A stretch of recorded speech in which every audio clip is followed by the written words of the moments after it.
திருநங்கையை கல்யாணம் பண்றவன் கண்டிப்பா ஒரு கேயா தான் இருப்பான். 9 எப்போதுமே 9 தான். நீ என்னதான் ஆபரேஷன் பண்ணாலும் நீ பொம்பளையா மாற முடியாது. அதனால பொம்பளை மாதிரி பிளஷர் கொடுக்க முடியாது.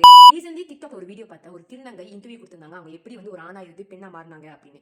அப்ப அந்த கமெண்ட் பாக்ஸ்ல நான் பார்த்த மெசேஜ் தான் இப்ப நான் உங்ககிட்ட சொன்னேன். இந்த கமெண்ட் எல்லாம் கேட்கும்போது படிக்கும்போது மனசுக்கு எவ்வளவு சந்தோஷமா இருக்கு. ஏன்னா ஒரு திருநங்கையும் எல்ஜிபிடி காரங்களையும் நம்ம எவ்வளவுக்கு கேவலப்படுத்த முடியுமோ அவளுக்கு நம்ம இன்னமும் பண்ணிட்டு தான் இருக்கோம் இந்த 2026ல. ஒரு விஷயத்தை நான் ஷேர் பண்ண நினைக்கிறேன். ஒரு ஆணுக்கு பிரைவேட் பார்ட்ல அடிபட்டுச்சுன்னா அவங்களுக்கு அப்படி வலிக்கும். அந்த பிரைவேட் பார்ட்டும் அவங்க அடி வயிறும் நான் கேள்விப்பட்டிருக்கேன்.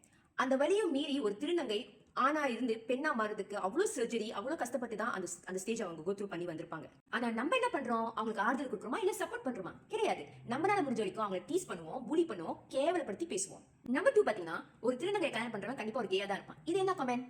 ஏன் ஒரு கேயோ திருநங்கையோ கல்யாணமே பண்ணக்கூடாது? நம்ம மட்டும் தான் வாழ்க்கையில கல்யாணம் பண்ணி சந்தோஷமா வாழணும். இந்த உலகம் நமக்கு மட்டும் தான். அதுலயே ஒருத்தர் பெருமையா கமெண்ட்ல சொல்லியிருப்பாரு, என்னதான் இருந்தாலும் உன்னால பொம்பளை மாதிரி பிளஷர் கொடுக்க முடியாது அப்படின்னு. ஒரு பெண்ணா இருக்கட்டும் இல்ல திருநங்கையா இருக்கட்டும் அவங்கள ஒரு ஆப்ஜெக்டா பாக்குறத ஸ்டாப் பண்ணுங்க. அவங்கள வந்து இதுக்காக மட்டும் இந்த உலகத்துல படிக்கப்படல. போய் ரிசர்ச் பண்ணி பாருங்க. திருநங்கைகளும் இந்த எல்ஜிபிடி காரங்களும் லைஃப்ல எவ்வளவு சாதிச்சுட்டு வந்துட்டு இருக்காங்க அப்படின்னு. அப்படிப்பட்ட அந்த சிவனே அவர் பாதி உடம்ப பார்வதிக்கு கொடுத்தாரு. அது கூட ஒண்ணும் புரியல. திருநங்கையை பார்த்து வலிக்கிறது அந்த சிவனே பார்த்து வலிக்கிற மாதிரி தான். ஓம் நம சிவாய.